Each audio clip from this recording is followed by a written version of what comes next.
Well, not that they really need introduction, but to introduce the members of this panel. To my right, we have Chief Judge-elect Carrie Evander from Brevard County. And to my left, we have Rand Wallace from Orange Seminole County. All right, we're ready to proceed then on the second case, Bright versus Preston.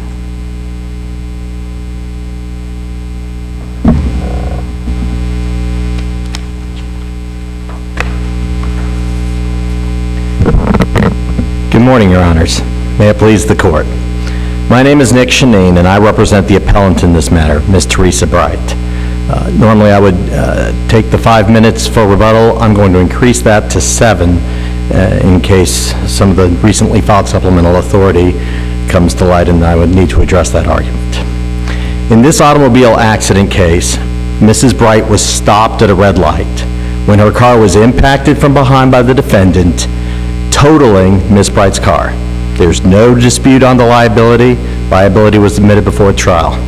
Well, there's no dispute on negligence, but the causation was in dispute, correct? Causation was disputed as to the permanency of her injury, as to the extent of her injury, as to whether or not her present symptoms are related. Absolutely. But when you look at the 4 doctors who testified and the absence of any contrary lay testimony, there was no dispute as to causation with regard to whether she sustained some injury. In this case, the whiplash injury that she's understandably sustained when her car was violently impacted from the rear. Was the jury given the instruction, and I remember this from my circuit civil days, the jury can accept or not accept all or part of any witness's testimony, including expert witnesses. Is that correct? Absolutely. Jury instruction 601.2 makes it clear that a jury can accept or reject any or all of the testimony. However, the Florida Supreme Court, this court, and just about every court in the state has made clear that there are limitations to the jury's ability to completely reject medical testimony.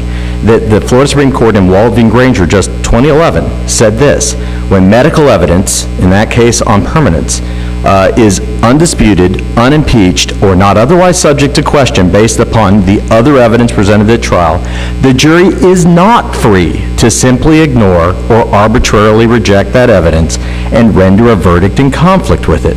So absolutely, a jury has that fact-finding ability that we look to the jury to do. However, before the judge allows an issue to get to the jury to do that, it must be vetted under the directed verdict standards. And this court has ruled that directed verdicts are to be reviewed de novo for this exact reason, that it's important for the legal review to take place by the court.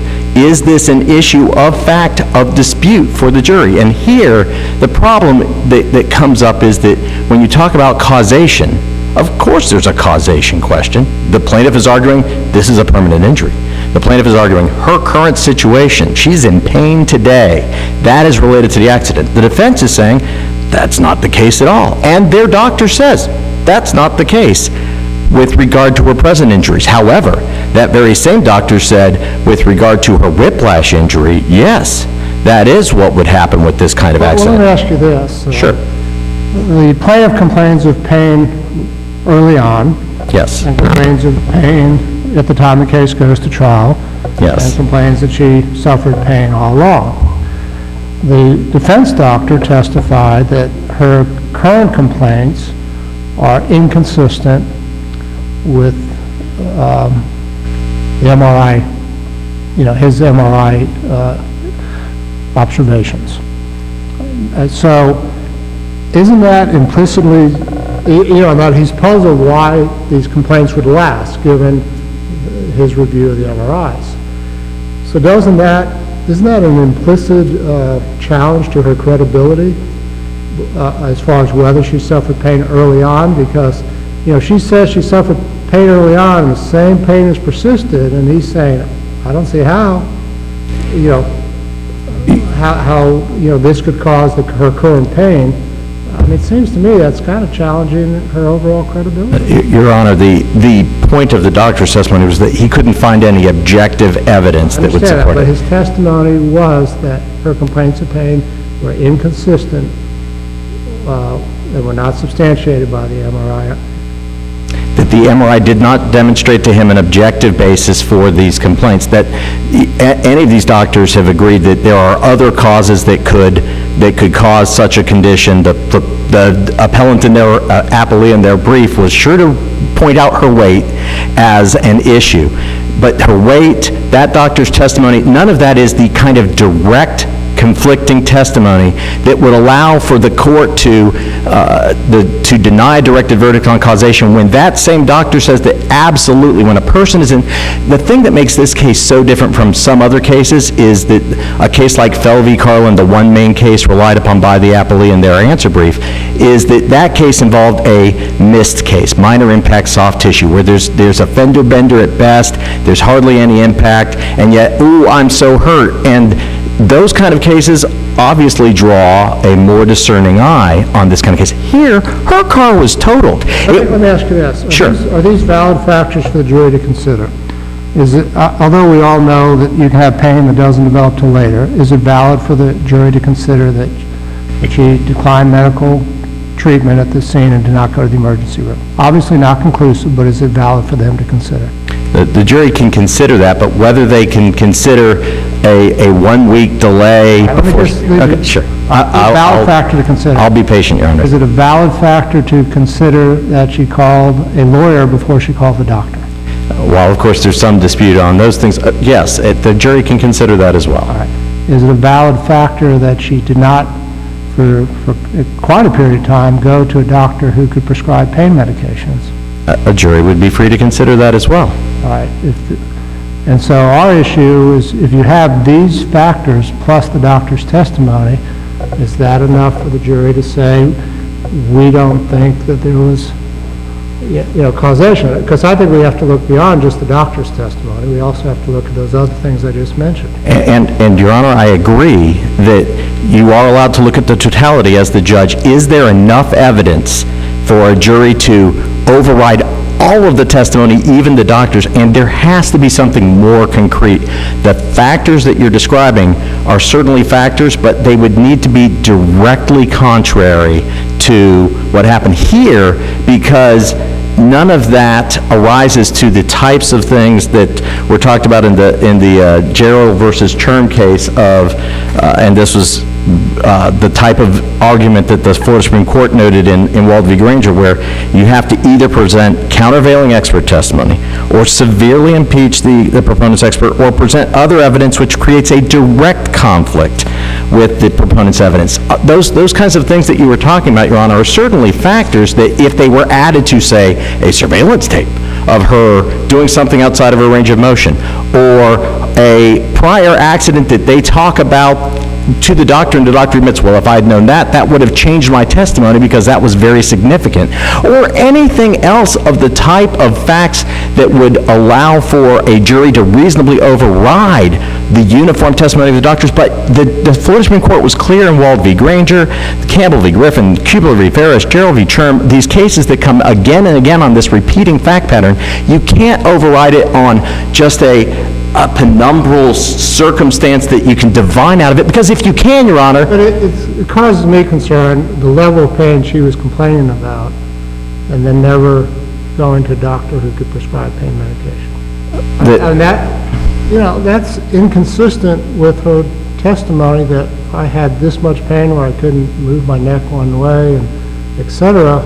I mean, that's just inconsistent with her complaints. I mean, as far as what a normal person would do, and that's supposed to be what the jury brings to the table, is what an ordinary person would do. What I would say to that is, first, the facts show that this woman was not the type of person who would seek treatment routinely. She had never gone to a chiropractor before this accident. She'd never had an MRI. She's not a doctor-prone person, and those people clearly exist. I might be one of them. And that in and of itself can't be enough to override the testimony. There is certainly... About the testimony from Dr., was it Dr. Stevens? No, not Stevens, it was Dr. Cuffey? Sure. Dr. Mark The Cuff. options were given, the cortisone shots, the fusion surgery, and the neck brace. And did Ms. Bright ever agree with any of those modalities of treatment?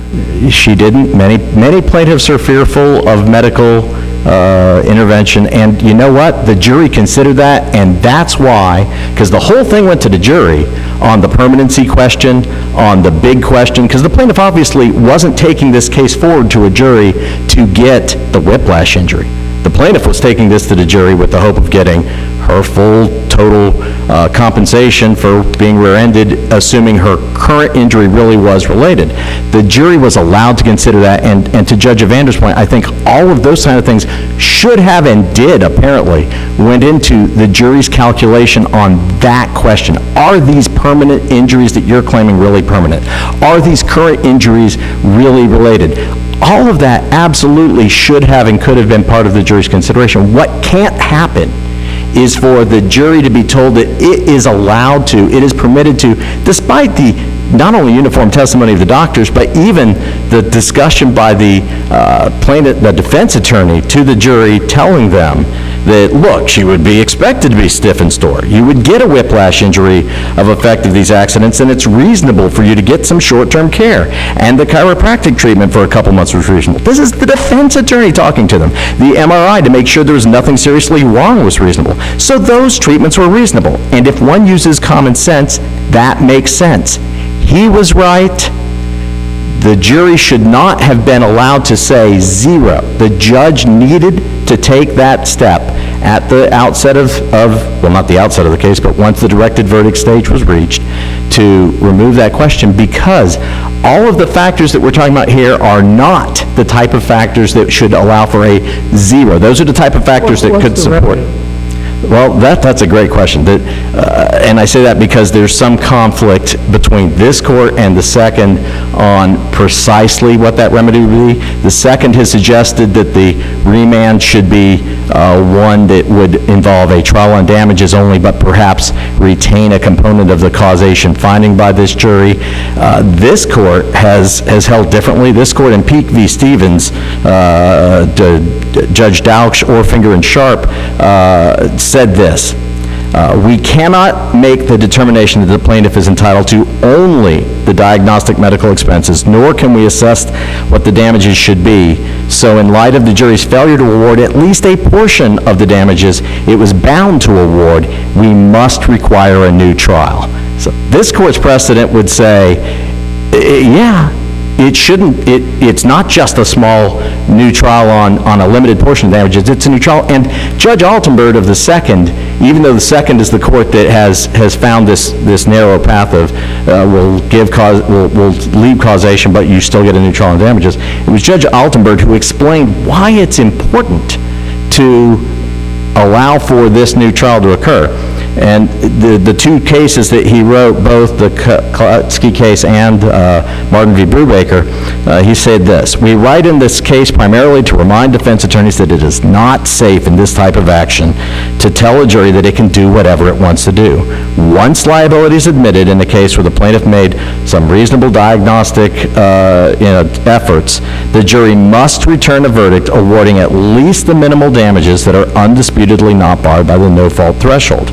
We understand why a defense attorney would want to focus on legal cause, but the question on the verdict form is likely to confuse the jury even when the defense attorney wants the jury to return a verdict with some damages. Here, when a judge allows it to go with no damages and the jury returns a no verdict, not a single dollar, even though this lady had her car totaled and she went to get the kind of treatment that the defense attorney said was reasonable, the defense attorney's CME said was reasonable, and no lay testimony critique that, no expert testimony critique that reasonability. This is why this court must reverse, and I would argue, to answer your question, that this court should follow its home precedent in Peake v. Stevens and say, look, obviously the jury messed something up, and because they did, a new trial would be warranted. I see that I'm down to my 6 minutes. I'd like to, sure. Just ask one thing. Judge Altenberg's his concurring opinion there gives me some concern in that he uses the term liability, even though the defense was challenging causation. Correct. Would you agree that if you're challenging causation, you might be admitting negligence, but you're not admitting liability? In both Koletsky and Brubaker, liability was not an issue. That's really the initial threshold to all of these line of cases, is that the defense has to admit liability and not argue comparative negligence. Once they do those two things, they get a reward. They don't have the whole fault of the defendant put on trial. The defendant's no longer the bad guy. All of that evidence gets taken out. But the flip to that is, now that you've admitted liability, unless you can put up expert testimony that says that all of causation is in debate, you can't get a zero. That zero can only come when you can say that even the diagnostic wasn't reasonable, related, or necessary, and they didn't try. Not only didn't they try, they admitted it. They said it in their argument. They agreed with it. And with that, I'd like to reserve the rest of my time for rebuttal. All right. You have less time left than you would have had if you had gone with 5 minutes, but... Thank you, Your Honor.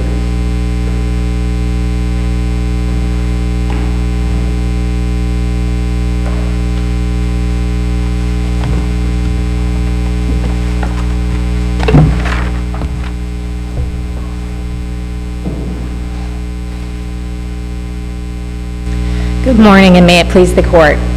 Sarah Lalu Amin on behalf of the appellee, KALEN Preston. Your Honors, if there's one thing that's sacred in a jury trial, it's the jury's right to determine a witness's credibility. That right is all the more critical in cases like this one, where the plaintiff's entire claim rests on her own purely subjective complaints. Was there any dispute that the treatment that she initially obtained was reasonable and necessary?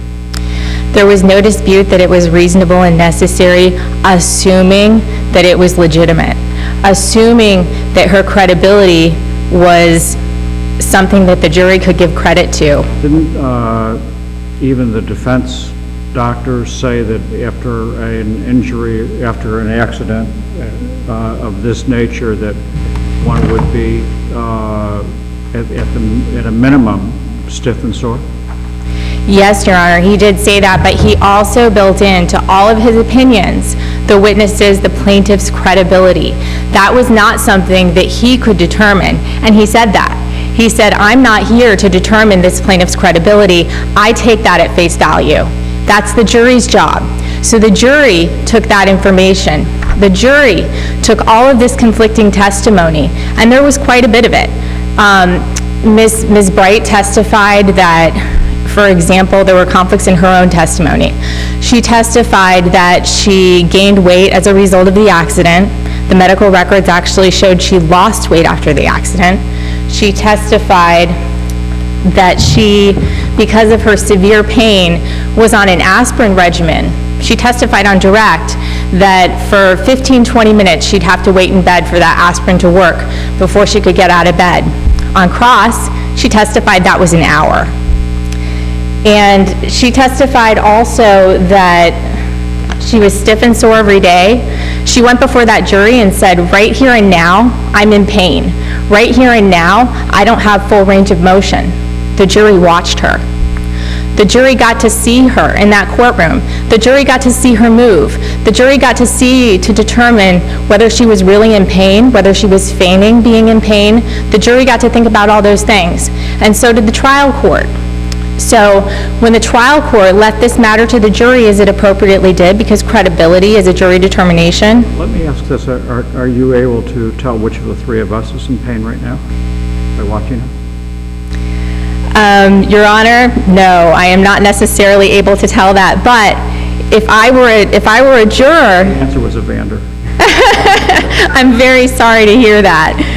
But if I were a juror and this were a jury trial, I would be entitled to study that. I would be entitled to watch as that plaintiff testified. I would be entitled to determine whether these claims were real or not. And, Your Honor, Judge Evander, as you pointed out, the question of her credibility in these later complaints, as she's sitting there in the courtroom, does go back to the question of her credibility in seeking that treatment after consulting a lawyer in the first place. The jury was entitled to consider all those things. And it reminds me of the case law where courts have found that it's reasonable to seek that diagnostic treatment, even when that diagnosis is that the accident didn't cause it. You know, we have cases where someone treating that patient needs to know, am I dealing with an accident trauma or am I dealing with some type of heart condition? There are a couple cases along those lines. And it was still reasonable, and a lot of those cases involve, claims against insurance companies to be able to recover for those expenses. It's reasonable to do that because that plaintiff is legitimate in seeking that treatment. That plaintiff is credible, and there were no disputes about that in those cases. Let me ask you this. In the answer brief filed here, it says that she stated she was not injured. The reference, I think, to the transcript page, I didn't see it on that page. Can you give me help there? Did she say that she wasn't hurt? Absolutely, Your Honor. At the scene of the accident, she did not seek care. I do have a record There's a site. difference between saying I didn't seek care and I was not hurt. No, I understand your question. So she declined treatment and indicated that the passenger that was with her was not injured. The record site I have for that is 333. I don't know whether she expressly stated, that she was not injured, but she did not report an injury. Well, the answer brief says that the plaintiff refused any medical care at the scene, stated that she was not injured. You agree, if she didn't say that, then that shouldn't be in the answer brief. I agree entirely, Your Honor, and I apologize for that inconsistency. There are two others that were duly noted in the reply brief that I would retract. I was not attorney of record in the preparation of these briefs, and I did notice these inconsistencies, and I appreciate Mr. Shaneen bringing them to the court's attention, because we want this case decided on its facts. How did she mislead her doctors about her prior medical care? Because that's also... Your Honor, I was just about to say that is one of the other statements, as Mr. Shaneen duly noted, when I looked at those record sites. I think what this is an inference from those, which the jury was entitled to make, which we are not entitled to make in citing to those record portions in our brief, and I apologize for that. Trial work? I'm sorry? You do trial work? I do trial work at times, when I have to. And you never make an argument to a jury that isn't supported by the evidence. And the same holds true with an appellate court. Don't make assertions that aren't supported by the record. It doesn't do anything for your reputation. It doesn't do anything for your credibility in us deciding a case. I agree entirely, and I thank you for the opportunity to address this. I was going to address this. Attorney of record at the time, I know the answer brief was prepared by a different attorney. Were you attorney of record at the time? No, Your Honor. I just came onto this case a little over a week ago. So you didn't write the brief? But I did not, but I did notice that, and I do apologize for... The attorney that wrote the brief still with your firm? He's not, Your Honor. Not what you were going to do about it. Yeah. Is it okay, the statement in the brief, she never told Dr. Cuffey or Dr. Stevens about her prior incidents and issues. So that is an unsupported statement as well. Yes, Your Honor. So I want to point out, as Mr. Shaneen noted in his brief, that as well as the statement that she waited over 2 weeks, it was 1 week. And so that is unfortunate. I do apologize for that. I'm glad to have the opportunity to clarify it. I'm an officer of this court, and I want this case, and so does my client, want this case decided on the actual facts and on the merits, and those facts are very compelling. Ms. Bright. One of the areas that her credibility was challenged, besides the one I mentioned and the one you mentioned with the weight, what else? I'm sorry. Yes, absolutely. There were several other areas, and one was this aspirin regimen that she talked about. I mentioned that she, had... Exactly. So when we add up the number of aspirin she claimed she took, it's easily a dozen. She said she was taking them in the morning, throughout the day, even during the night. But when she spoke with the defense expert, she told him that she took them every now and then. So there were lots of discrepancies there. She admitted that in her deposition, she had forgotten that she had an accident 7 to 8 years before, that she also had other accidents, although, those were, we don't know whether those were reported to the doctors or not. But she said that she could no longer go for walks, bike rides. She said, "I used to love to read." She admitted that she could still read. And she admitted she could do that for hours at a time. So she came before this jury, and there are a lot of things that we can't tell from this record, and that's why the jury gets deference. That's why the trial court gets deference. For example... The answer to the defense doctor about taking aspirin every now and then, was that relegated to a time period? Like this week I've only taken now and then, or was it, since the accident, or what? Your Honor, I don't believe it was relegated to a time period. The record citation I have for that is, I believe, page 395 of the record, and I think it's in general terms, as was, I believe, her claim about how frequently she took these medications. And again, as you noted, she claims to have all this pain, but never really sought relief for that. In fact, when anybody tried to do anything with her, she said, "No, that just makes me hurt more." So she declined all of these treatments. She declined medication. She hadn't treated for quite some time when she went in front of that jury and said, my pain has gotten worse, I'm still experiencing this, and the jury knew how she got to those doctors in the first place. So it's very important to remember that the jury got to see her in person. The jury got to observe this testimony. The jury got to consider things like, when she was asked about things that could undermine her credibility, her response was not as natural, even just from the trial transcript. Her response was consistently, "Absolutely not." And she said that 11 times during her testimony. We can only imagine what the jury is thinking and how it's interpreting this, and we have to assume that they did the right thing. We have to defer to the trial court that it recognized that they did the right thing. So, getting to the issue of the supplemental authority, which we provided. The supplemental authority talks about this, essentially a distinction in the case law that's relied upon by the plaintiff. A distinction regarding the verdict form and what the jury was actually asked to do in this case. So, going back all the way to Sparks' book, that court noted that the verdict form in that case asked the jury to determine whether the accident caused any loss, damage, or injury in some order to the plaintiff. Here, the verdict form the plaintiff agreed to was whether it caused any injury. That's the only question that they sent back to the jury. That's what they wanted to recover. This is a strategy call. A plaintiff doesn't necessarily want to go, as Mr. Shaneen noted, a plaintiff doesn't necessarily want to go and say, "Can I recover from my whiplash injury?" The plaintiff here was going for the gold. The plaintiff here wanted to recover everything. Let me ask you this. How many people were in the car that got hit?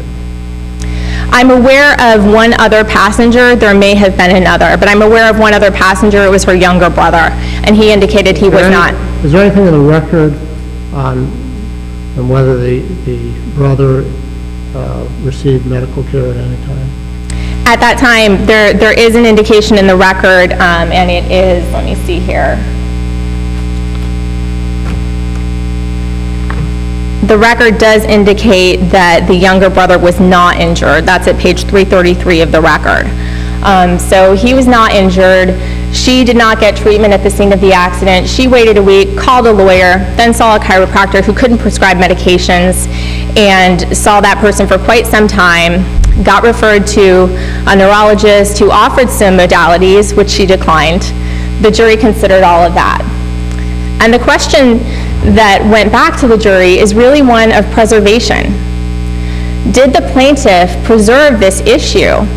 Is this court able to consider and able to give the plaintiff a windfall, a second bite at the apple, to the detriment of my client when they made the strategy call not to parse that out? That's a strategy decision.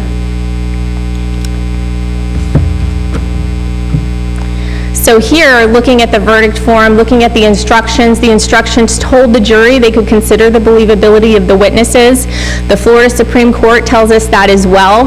There are limitations on that, but when there are questions of credibility, as there so clearly are here, we have to give the jury the deference. So, Your Honors, the option to seek a directed verdict on this one narrow issue was also a possibility, and that's something that wasn't done here either. So they asked for a directed verdict on causation and also on past medical damages, but they never requested a directed verdict solely on the question of the diagnostic expenses. And so the failure to do that, coupled with the verdict form telling the jury to mark no if they find the injury was not caused, the testimony was uniform from the defense expert on that topic. They try to tease apart, well, he said that with respect to only the ongoing complaints. He doesn't do that. He says there's no injury here caused by the accident. There's no evidence of it. And so possibly she did have a whiplash injury. I can't comment on the veracity of her statements to that effect. I can't comment on whether her complaints are true. I can only tell you, assuming they are, yes, perhaps she had a whiplash injury. Well, the jury got to consider whether or not she did. So Ms. Bright's strategy calls, they were hers to make, but they're not a basis for reversing a trial judge, for taking this matter away from the jury, or for prejudicing my client by allowing them a second bite at the apple. And if they were to get that second bite at the apple, it would have to be limited to the question of the diagnostic expenses, because it's clear in the case law that when you have upholding a causation determination, as we would here, there can be no question that the jury rightfully decided that there was no injury caused. So upholding that, the only thing we have left, and this was the case in Martin too, and while Martin seems to suggest that the remand is going to be broader, it upheld causation. And so upholding causation, all we really have is this question of diagnostic expenses, this question that was waived by the plaintiff. And so we would respectfully request that this court affirm. Let me just ask you this, just aside. Is this the only thing you worked on for the last week? Not quite, but largely so, yes, Your Honor. No. You did a good job of jumping in at the last minute on this, and you can let Mr. Banker know that we blame him for any deficiencies in the brief. Thanks very much, Your Honor.